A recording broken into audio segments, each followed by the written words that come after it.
journal. Yasmine Adoko.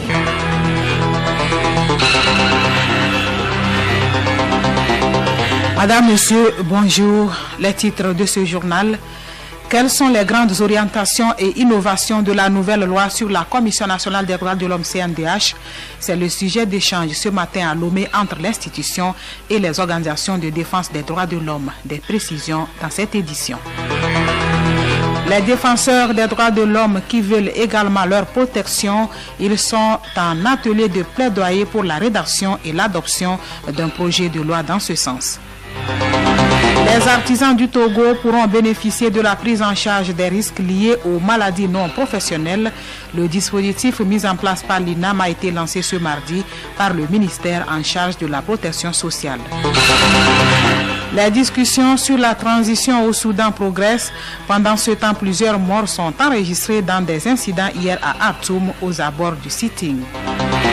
Et puis sport lutte, début ce mardi à Lomé de la 7e édition du championnat militaire et paramilitaire de lutte codifié.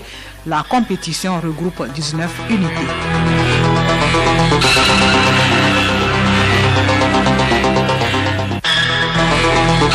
Radiolomé.tg.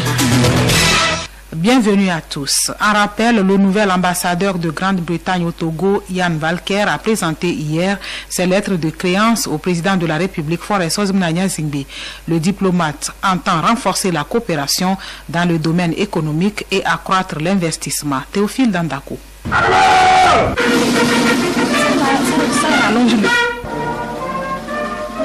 Ian Walker a fait son entrée à la présidence de la République en suivant le protocole réservé aux ambassadeurs. Hymnes nationaux des deux pays, présentation du drapeau togolais, puis direction bureau du chef de l'État Faure Ousmane-Gnassingbe pour les lettres de créance. À sa sortie du palais présidentiel, la presse tend le micro à Ian Walker, qui est à son premier poste au Togo en tant qu'ambassadeur. C'était un grand honneur de rencontrer M. le Président. Notre engagement avec le Togo, entre le Togo et le Royaume-Uni, est actuellement amical, sans doute, mais limité. Le Royaume-Uni souhaite renforcer cette relation dans les trois domaines suivants. Tout d'abord, diplomatie économique, investissement et classement. Ça, c'est la première priorité. Par ailleurs, stabilité et sécurité régionale. Et enfin, soutien au secteur social. Nous discutons le développement économique et le domaine dans lequel nous souhaitons nous concentrer et apporter un changement dans le court terme. Nous le faisons déjà avec d'autres pays francophones. À mon avis, il y a beaucoup d'opportunités pour, avec une petite différence, pour créer une grande conséquence. Marié et père de 3 enfants, le nouvel ambassadeur au Togo avec résidence à Accra au Ghana était depuis 2010 au ministère des Affaires étrangères d'Angleterre. Il y a dirigé plusieurs départements concernant le secteur des banques et marchés financiers. Je le disais en titre, échange ce matin à Lomé entre les membres de la Commission nationale des droits de l'homme CNDH et les organisations de défense des droits de l'homme. Cette rencontre de prise de contact a permis à l'institution d'éclairer les participants sur les grandes orientations et innovations de la nouvelle loi promulguée le 20 juin 2018 relative à la composition, à l'organisation et au fonctionnement de la CNDH. Hélène Assabi. Oui, au terme de l'article 4 de la nouvelle loi organique de 2018, la Commission nationale des droits de l'homme, CNDH, a non seulement pour mission de promouvoir et protéger les droits de l'homme, mais aussi de prévenir la torture et autres formes de traitement cruel, inhumain ou dégradant dans les lieux de privation de liberté. Et pour accomplir efficacement cette mission, la CNDH veut tisser un cadre de partenariat avec les organisations de défense des droits de l'homme afin qu'ensemble elles puissent mieux résoudre les préoccupations de la population. Nakwa Polo, présidente de la CNDH. C'est une prise de contact avec ces organisations de défense des droits de l'homme, en même temps échanger avec elles, leur porter les dispositions et leur dire que c'est ensemble que nous allons promouvoir, protéger les droits de l'homme dans notre pays. Le Togo a fait de grands progrès en matière de droits de l'homme, mais il reste encore des défis à relever. Tout n'est pas rose, tout n'est pas noir non plus. C'est un travail de longue haleine, c'est une quête quotidienne et aucun pays au monde ne peut prétendre qu'il est parfait en matière des droits de l'homme. L'essentiel, c'est de ne pas dormir sur ses lauriers et d'avancer. Et c'est ensemble, avec ces organisations de défense des droits de l'homme, que nous allons avancer.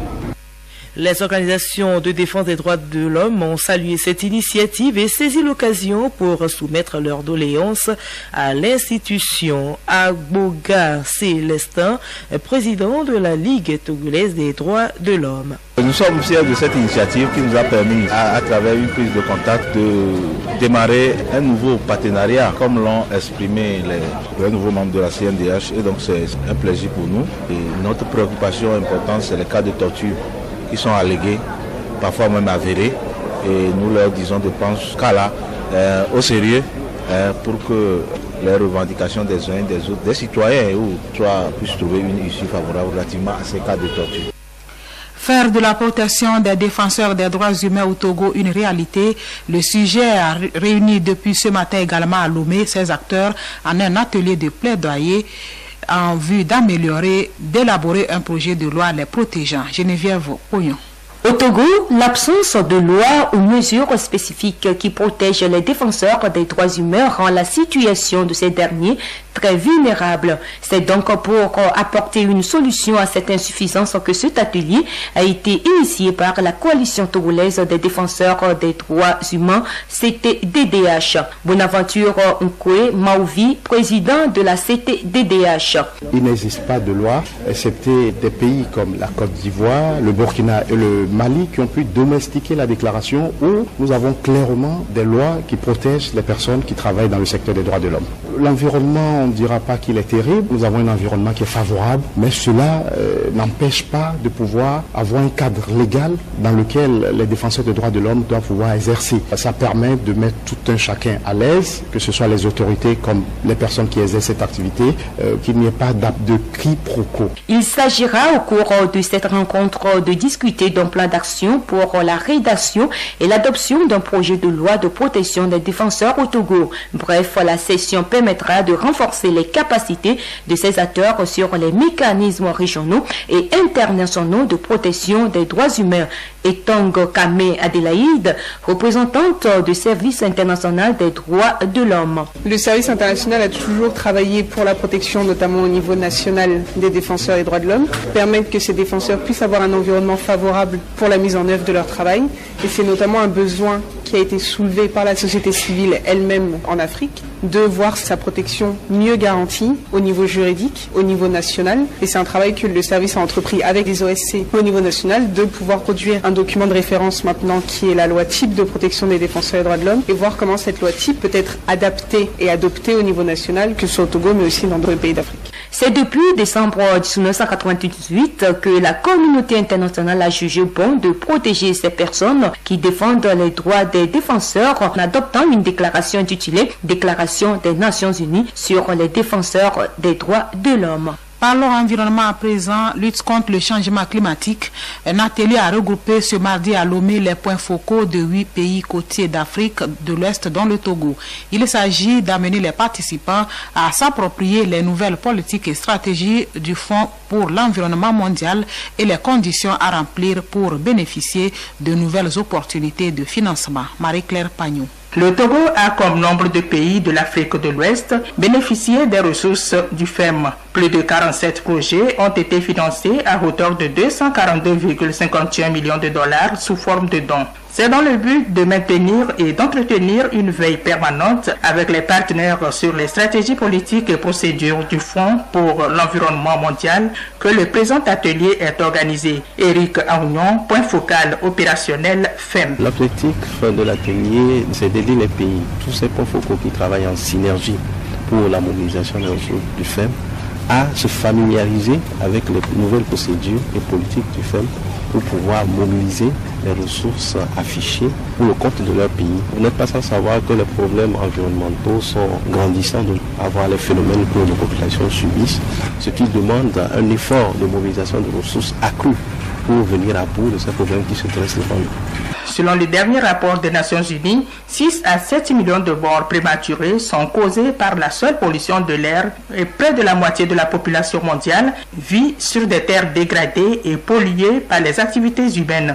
Occasion pour le ministre en charge de l'environnement, David Oladokoun, d'exhorter les participants à une implication active pendant cet atelier afin de trouver des solutions idoines au phénomène. Je reste convaincu que les discussions et partage d'expériences qui auront lieu au cours de cet atelier, ainsi que les difficultés rencontrées dans nos pays pour la mobilisation des ressources, aideront à trouver des solutions idoines. Je voudrais donc exhorter tous les points focaux du FEM et des conventions ainsi que les organisations de la société civile à une implication active durant les 4 jours de travaux afin que vous vous appropriez les nouvelles politiques et stratégies du FEM, mais également les procédures et conditions à remplir pour bénéficier de nouvelles opportunités offertes par le FEM 7. Pendant ces 4 jours d'atelier, visites de terrain et dialogue avec la société civile sont également prévus. Lancement ce matin du dispositif d'assurance maladie pour les artisans du Togo, organisé par le ministère du Développement à la base de l'artisanat de la jeunesse, en collaboration avec le ministère de la fonction publique du travail, de la réforme administrative et de la protection sociale. Le dispositif d'assurance maladie mis en place par l'Institut national de l'assurance maladie INAM vise à permettre aux artisans togolais de bénéficier de la prise en charge des risques liés aux maladies non professionnelles. Les adhérents peuvent bénéficier de soins dans des structures sanitaires spécifiques pour une contribution financière adaptée à leur capacité. À présent, cet arrêté portant nomination des juges chargés du contentieux préélectoral auprès des commissions électorales locales indépendantes CELI, c'est avec Hélène Assabi. Oui, sont nommés juges chargés du contentieux préélectoral auprès des commissions électorales locales indépendantes CELI, les personnes ci-après. Kouroum Sodou, Toun, Saint-Cassé, Koussabalo, Mbayaba, Nicolas, Pendjal Ouest, Yaninim Sadat, Tanjouare, Agbeyom, Kosivi, Moussinou, Oti Sud, Lagebande, Mahama, Kéron, Komlan, Komlavi, Igneza, Doufelgou, Laré, Mpakba, Binan, Setekpokwakou, Vigile, Koza, Aboti Kofi, Ayasuno, Asoli, Kazoule, Abalo, Dankpen, Nagbe Komi, Olewore, Bassar, Ali Abdou Rahim, Tchaoudjo, Alassani Abdul Salami Touré, Chamba, Touré, Taolutu, Sotouboua, Mo, Tachamana, Asimiou, Blita, Oumado Koku, Ogu Anye, Pouli Komi, Amou, Bala Nouaki, Wawa Akebu, Tu Diza Kuma Edem, Kloto Pele, Panizi Akleso, Doni, Kao Maza Balo, Agou, Madame Titikina Aïchatou, Estemono, Gbese Kofi, Moyemono, Nzonou Sanda, Essomanam, Ao Nzonou Donga, Ave Sama Bawa Mani, Yoto, Lawson Hecheli Messan, Vo, Nasampere Ndiembe, Lac Bamono, Klougan Yaou, Zio, Habitor Kofi, à Gwenyivé, Dalmeda Kodjo à Gwenyivé 2, 3, 5, Lamboni, Kafitieni,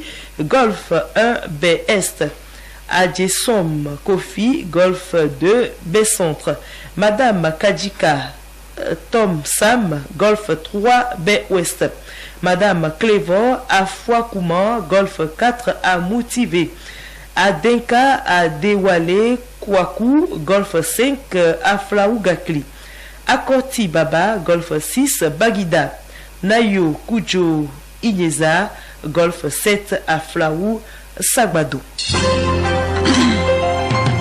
Le journal Yasmine Adoko.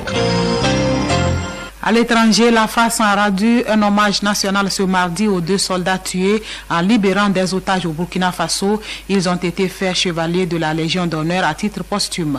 Lors de la cérémonie, le président de la République Emmanuel Macron a salué la bravoure inouïe des 2 militaires tués et affirmé que la mission était nécessaire.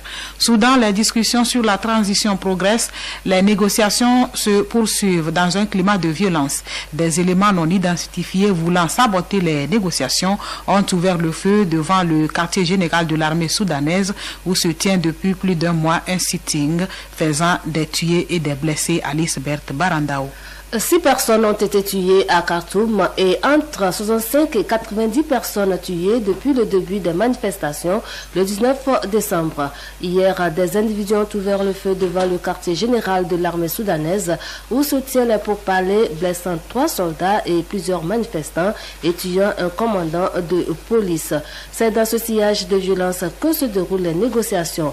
Le porte-parole du conseil militaire, le général Tchassédine Kabashi, indique qu'ils se sont entendus sur la formation des entités de transition au niveau souverain, exécutif et législatif. Et ce mardi, ils vont discuter sur les pourcentages de représentants et de la durée de la transition. Les 2 parties divergent sur la composition d'un conseil souverain appelé à remplacer le conseil militaire qui a pris le pouvoir après l'éviction d'Omar El-Béchir le 11 avril dernier.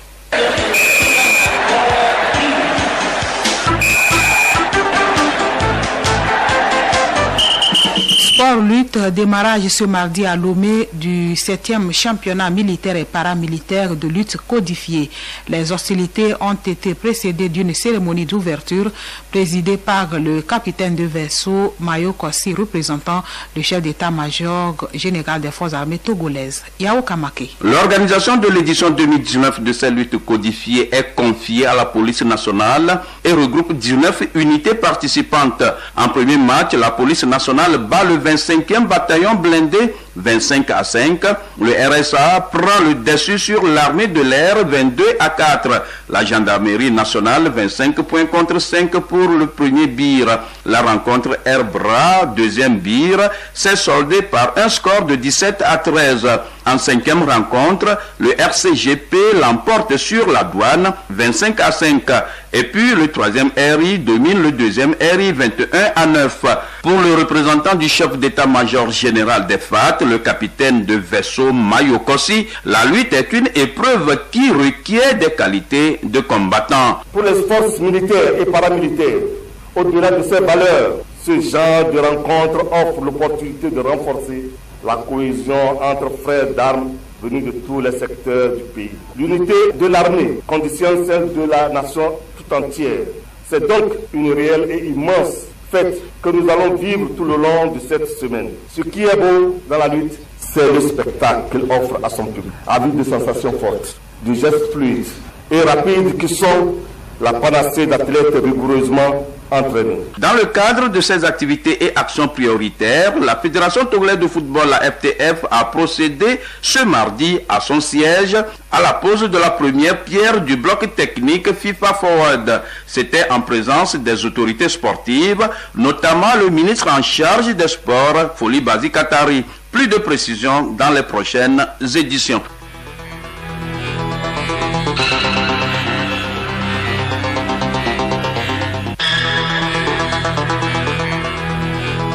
Cette édition s'achève. Merci de l'avoir suivi. Retenez pour l'essentiel cet échange ce matin à Lomé entre la Commission nationale des droits de l'homme et les organisations de défense des droits de l'homme sur les grandes orientations et innovations de la nouvelle loi sur la CNDH.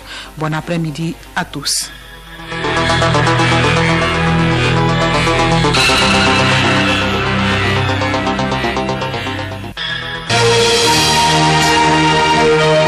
Radio Lomé, boîte postale 434, email radiolomé@radiolomé.tg. radiolomé.tg